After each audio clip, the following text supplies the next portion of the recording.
Hi ನಮಸ್ಕಾರ. Speed news ವಿಶೇಷ ಕಾರ್ಯಕ್ರಮಕ್ಕೆ ಸ್ವಾಗತ. ನಾನು ಸುನಂದ ಅನ್ಸೂಯ. ರಾಜ್ಯ ಸರ್ಕಾರದ ಒಂದು ಮಹತ್ವಾಕಾಂಕ್ಷಿ ಯೋಜನೆಯಲ್ಲಿ ಗೃಹಲಕ್ಷ್ಮಿ ಹೆಂಗೋ ಅದರ ನೆಕ್ಸ್ಟ್ ಸ್ಟೇಜ್ ಗೃಹ ಜ್ಯೋತಿ ಇದು ಕೂಡ ಒಂದು ಯೋಜನೆ ಪರಿಷ್ಕರಣೆ ಹಿನ್ನೆಲೆಯಲ್ಲಿ ಈಗ ಗೃಹಲಕ್ಷ್ಮಿ ಪರಿಷ್ಕರಣೆ ಮಾಡೋಕ್ಕೆ ಶುರು ಮಾಡಿದ್ದಾರೆ, ವೋಟರ್ ಐ ಡಿ ಪರಿಷ್ಕರಣೆ ಮಾಡೋದಕ್ಕೆ ಶುರು ಮಾಡಿದ್ದಾರೆ, ಜೊತೆಗೆ ಈಗ ಗೃಹ ಜ್ಯೋತಿಯನ್ನು ಕೂಡ ಪರಿಷ್ಕರಣೆ ಮಾಡೋದಕ್ಕೆ ಶುರು ಮಾಡಿದ್ದಾರೆ. ಇದರ ಒಂದು ಹಿನ್ನೆಲೆ ಫಲಾನುಭವಿಗಳ ಮನೆ ಮನೆ ಪರಿಶೀಲನೆ ಕಾರ್ಯ ಈಗ ನಡೀತಾ ಇದೆ. ಎಸ್ಕಾಂಗಳ ಸಿಬ್ಬಂದಿ ಏನಿದ್ದಾರೆ ಅವರು ಜುಲೈ 1ರಿಂದ ದಾಖಲೆಗಳ ಪರಿಶೀಲನೆಯನ್ನು ನಡೆಸ್ತಾ ಇದ್ದಾರೆ. ಆದರೆ ಈಗ ಬೆಂಗಳೂರಿನ ಬಾಡಿಗೆದಾರರಿಗೆ ಉಚಿತ ಕರೆಂಟ್ ಕೈ ತಪ್ಪುವಂತಹ ಭೀತಿ ಈಗ ಎಲ್ಲರಲ್ಲಿ ಕಾಡ್ತಾ ಇದೆ. ಯಾಕೆ? ಮನೆಗಳಿಗೆ ಮಾತ್ರ 200 ಯೂನಿಟ್ ಉಚಿತ ಕರೆಂಟ್ ಕೊಡುವಂತಹ ಯೋಜನೆ ಈ ಗೃಹ ಜ್ಯೋತಿ. ಅಂದರೆ ಮನೆಗಳಿಗೆ ಮಾತ್ರ. ಇದು ಕಮರ್ಷಿಯಲ್ಗೆ ಅಂತ ಫಸ್ಟ್ ತೊಗೊಂಬಂದಿರಲಿಲ್ಲ, ಫಸ್ಟ್ ಮನೆಗಳಿಗೆ ಅಂತಲೇ ಹೇಳಿಬಿಟ್ಟು ಈ ಒಂದು ಸ್ಕೀಮ್ನ ಸರ್ಕಾರ ಏನಿದೆ ಅದೊಂದು ಜಾರಿ ಮಾಡಿದ್ರು. ಆದರೆ ಈಗ ಅನೇಕರು ವಾಣಿಜ್ಯ ಕಟ್ಟಡಕ್ಕೂ ಸಹ ಅಂದರೆ ಕಮರ್ಷಿಯಲ್ ಕಟ್ಟಡಕ್ಕೂ ಸಹ ಫ್ರೀ ಕರೆಂಟ್ ಸೌಲಭ್ಯವನ್ನು ಪಡೀತಾ ಇದ್ದಾರೆ. ಈ ಒಂದು ಆರೋಪ ಕೂಡ ಇದೆ. ಆರೋಪ ಅಲ್ಲ, ಇದು ಸತ್ಯ ಕೂಡ ಹೌದು. ಹೀಗಾಗಿ ಪರಿಷ್ಕರಣೆ ನಡೀತಾ ಇದೆ ಈಗ. ಆದ್ರೀಗ ಬೆಂಗಳೂರಿನ ಸಾವಿರಾರು ಬಾಡಿಗೆದಾರರಲ್ಲಿ ಉಚಿತ ಕರೆಂಟ್ ಕೈ ತಪ್ಪುತ್ತೆ ಅನ್ನುವಂಥ ಆತಂಕ ಕಾಡ್ತಾ ಇದೆ ಜನಗಳಿಗೆ.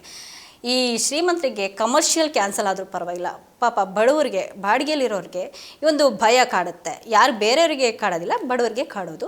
ಇಲಾಖೆಯ ಅಧಿಕಾರಿಗಳೇನಿದ್ದಾರೆ ಹಾಗೆ ಸಿಬ್ಬಂದಿಗಳು ನಡೆಸ್ತಾ ಇರುವಂತಹ ಈ ಒಂದು ಮನೆ ಮನೆ ತಪಾಸಣೆಯ ವೇಳೆ ಪ್ರಮುಖ ದಾಖಲೆಗಳನ್ನು ಕೊಡಲೇಬೇಕು. ಅಂದರೆ ಬಾಡಿಗೆದಾರರು ಏನಿದ್ದಾರೆ, ನಾವು ಬಾಡಿಗೆಲಿದ್ದೀವಿ ಸಡನ್ನಾಗಿ ಕ್ಯಾನ್ಸಲ್ ಮಾಡಿದ್ರು ಮಾಡಿಬಿಡ್ಬೋದು, ಮತ್ತೆ ಬಾಡಿಗೆಲಿದ್ದೀವಿ ಅನ್ನೋದಕ್ಕೆ ಕೆಲವೊಂದು ದಾಖಲೆಗಳನ್ನು ಕೊಡಬೇಕಾಗುತ್ತೆ. ನೀವು ಗೃಹ ಜ್ಯೋತಿಯನ್ನು ಉಳಿಸ್ಕೋಬೇಕು, ನಿಮಗೆ ಫ್ರೀ ಕರೆಂಟ್ ಬೇಕು ಅಂದರೆ ಕೆಲವೊಂದು ದಾಖಲೆಗಳನ್ನು ನೀವು ಕೊಡಲೇಬೇಕಾಗುತ್ತೆ ಅಧಿಕಾರಿಗಳಿಗೆ.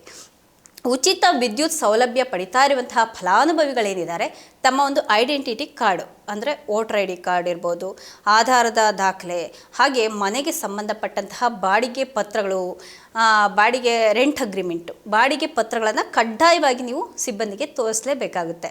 ನಾವು ಬಾಡಿಗೆಲಿದ್ದೀವಿ ಅನ್ನೋದಕ್ಕೆ ಒಂದು ಪ್ರೂಫ್ ಕೊಡಲೇಬೇಕಾಗುತ್ತೆ. ಜುಲೈ 2023ರ ನಂತರ ಹೊಸದಾಗಿ ಬಾಡಿಗೆ ಮನೆಗೆ ಬಂದಿರುವಂತಹ ಬಾಡಿಗೆದಾರರಿಗೆ ಈ ಒಂದು ಗೃಹಲಕ್ಷ್ಮಿ ಅಲ್ಲ ಗೃಹ ಜ್ಯೋತಿ ಪರಿಷ್ಕರಣೆ ಆತಂಕ ಮೂಡಿಸಿದೆ. ಗೃಹಲಕ್ಷ್ಮಿದು ಹೌದು, ಗೃಹ ಜ್ಯೋತಿದು ಹೌದು. ಯಾಕಂದರೆ ಅನೇಕ ಬಾಡಿಗೆದಾರರು ತಮಗಿಂತ ಮುಂಚೆ ಆ ಮನೆಯಲ್ಲಿದ್ದಂಥ ಹಳೆ ಮುಂಚೆ ಇರ್ತಾರಲ್ಲ, ಅವರು ಹಳೆಯ ಫಲಾನುಭವಿಗಳ ಹೆಸರಿನಲ್ಲೇ ಗೃಹ ಜ್ಯೋತಿ ಸೌಲಭ್ಯವನ್ನು ತಗೋತಾ ಇರ್ತಾರೆ. ಅಂದರೆ ಮುಂಚೆ ಯಾರು ಅಪ್ಲಿಕೇಶನ್ ಹಾಕಿರ್ತಾರೆ ಅವ್ರ ಹೆಸರಲ್ಲಿರುತ್ತೆ, ಅದನ್ನು ನೆಕ್ಸ್ಟ್ ಬಂದವರು ಸಹ ಅದನ್ನೇ ಕಂಟಿನ್ಯೂ ಮಾಡ್ಕೊಂಡು ಹೋಗ್ತಿರ್ತಾರೆ.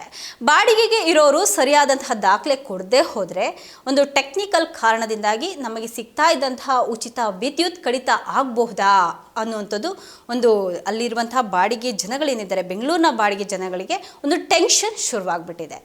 ಕೇವಲ ಬಾಡಿಗೆದಾರರು ಮಾತ್ರ ಅಲ್ಲ, ಒಂದು ಸ್ವಂತ ಮನೆಯನ್ನು ಹೊಂದಿರೋರಿಗೂ ಸಹ ಈ ಒಂದು ಪರಿಷ್ಕರಣೆ ಬಿಸಿ ತಟ್ಟುತ್ತೆ ಅಂತ ಹೇಳಲಾಗ್ತಾ ಇದೆ.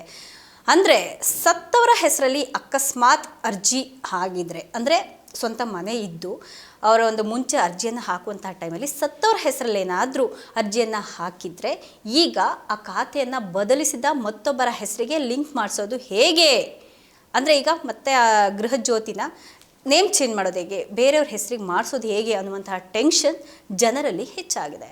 ಸರ್ವೆ ಸಮಯದಲ್ಲಿ ಕೇಳಲಾಗುವಂತಹ ಪ್ರಶ್ನೆ ಏನೇನಪ್ಪ ಅಂತ ಹೇಳೋದಾದರೆ, ಒಂದು ವಿದ್ಯುತ್ ಸರಬರಾಜು ಕಂಪನಿಯ ಹೆಸರು, ನಿಮ್ಮದು ಹೆಸ್ಕಾಮ ಬೆಸ್ಕಾಮ ಆ ಕಂಪನಿ ಹೆಸರು, ನಿಮ್ಮ ಕರೆಂಟ್ ಬಿಲ್ಲೆಲ್ಲ ಇರುತ್ತೆ ಯಾವುದು ಅಂತ ಅದನ್ನು ತೋರಿಸ್ಬೋದು. ಹಾಗೆ ವಿದ್ಯುತ್ ಬಿಲ್ ಖಾತೆ ಸಂಖ್ಯೆ, ಅಕೌಂಟ್ ನಂಬರ್ ಅದು ಕೂಡ ಕರೆಂಟ್ ಬಿಲ್ಲಲ್ಲಿ ನಿಮಗೆ ಸಿಗುತ್ತೆ. ಜೊತೆಗೆ ಆಧಾರ್ ಕಾರ್ಡ್ನಲ್ಲಿರುವಂಥ ಹೆಸರು ಇರಬೇಕು. ಅಂದರೆ ಆಧಾರ್ ಕಾರ್ಡಲ್ಲಿರುವಂಥ ಹೆಸರು ಇರೋದಕ್ಕೆ ಚಾನ್ಸ್ ಇಲ್ಲ. ಓನರ್ ಆಧಾರ್ ಕಾರ್ಡು ಜೊತೆಗೆ ನೀವು ಬಾಡಿಗೆಲಿದ್ದರೆ ಓನರ್ನ ಆಧಾರ್ ಕಾರ್ಡ್ ಕೇಳ್ಬೋದು.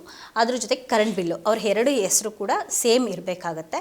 ಫಲಾನುಭವಿ ಆಧಾರ್ ಸಂಖ್ಯೆ, ಯಾರು ಫಲಾನುಭವಿ ಇರ್ತಾರೆ ಅವರ ಒಂದು ಆಧಾರ್ ಸಂಖ್ಯೆ ಕೇಳ್ತಾರೆ. ಗೃಹ ಜ್ಯೋತಿ ನೋಂದಾಯಿಸಿರುವಂತಹ ಮೊಬೈಲ್ ಸಂಖ್ಯೆ, ಅಫ್ಕೋರ್ಸ್ ಇದು ತುಂಬ ಇಂಪಾರ್ಟೆಂಟು. ಮೊಬೈಲ್ ನಂಬರು, ಗೃಹ ಜ್ಯೋತಿ ಅಪ್ಲಿಕೇಶನ್ ಹಾಕುವಂಥ ಟೈಮಲ್ಲಿ ಯಾವ ಮೊಬೈಲನ್ನು ಕೊಟ್ಟಿರ್ತೀರ ರಿಜಿಸ್ಟರ್ ಮಾಡಿರ್ತೀರ ಆ ಒಂದು ಮೊಬೈಲ್ ಸಂಖ್ಯೆ ಕೂಡ ಇರಲೇಬೇಕಾಗುತ್ತೆ. ಅವ್ರು ಮತ್ತೆ ವೆರಿಫಿಕೇಷನ್ ಮಾಡಬೇಕಂದ್ರೆ OTP ಕಳಿಸ್ಬಹುದು. ಜೊತೆಗೆ ಬಾಡಿಗೆ ಅಥವಾ ಸ್ವಂತ ಮನೆಯ ವಿವರ, ನೀವು ಬಾಡಿಗೆಲಿದ್ದರೆ ಬಾಡಿಗೆದು ಅಥವಾ ಸ್ವಂತ ಮನೆ ಇದ್ದರೆ ಸ್ವಂತ ಮನೆಯದು ಡಾಕ್ಯುಮೆಂಟ್ ಕೊಡಬೇಕಾಗುತ್ತೆ. ರೇಷನ್ ಕಾರ್ಡು, ಫಲಾನುಭವಿಯ ಎಪಿಕ್ ಕಾರ್ಡು ಅಂದರೆ ವೋಟರ್ ಐ ಡಿ, ಜಾತಿ ವಿವರ, ಆ ಜಾತಿ ವಿವರ ಕೇಳ್ತಾ ಇದ್ದಾರೆ, ಅದು ಯಾಕಂತ ಅವ್ರಿಗೆ ಗೊತ್ತು. ಕ್ಯಾಸ್ಟ್ ಸರ್ಟಿಫಿಕೇಟು ಇಲ್ಲ ನೀವು ಯಾವ ಕ್ಯಾಸ್ಟನ್ನು ಡೀಟೇಲ್ಸ್ ಕೂಡ ಅವ್ರಿಗೆ ಕೊಡಬೇಕಾಗುತ್ತೆ. ತೆರಿಗೆಯ ವಿವರ ಅಂದರೆ ಟ್ಯಾಕ್ಸ್ ಕಟ್ತಾ ಇದ್ದೀರಾ ಇಲ್ವಾ ಅದ್ರ ಬಗ್ಗೆ ಕೂಡ ಹೇಳಬೇಕಾಗುತ್ತೆ. ಫಲಾನುಭವಿಯ ವೃತ್ತಿ ಅಂದರೆ ನೀವೇನು ಕೆಲಸ ಮಾಡ್ತಾ ಇರ್ತೀರಾ ಅದರ ವಿವರ ಕೂಡ ಅವರಿಗೆ ಕೊಡಬೇಕಾಗುತ್ತೆ ಅನ್ನುವಂಥದ್ದು ಒಂದು ಮಾಹಿತಿ ಕೂಡ ಇದೆ. ಈಗ APL BPL ಜೊತೆ ಈ ಕಾರ್ಡ್ ಇದ್ದರೆ ಮಾತ್ರ ನಿಮಗೆ ಗೃಹಲಕ್ಷ್ಮಿ ಹಣ ಸಿಗುತ್ತೆ. ಇನ್ನು ಹೊಸ ಅರ್ಜಿಗೆ ಕೂಡ ಇದು ಕಡ್ಡಾಯ ಆಗಿರುತ್ತೆ.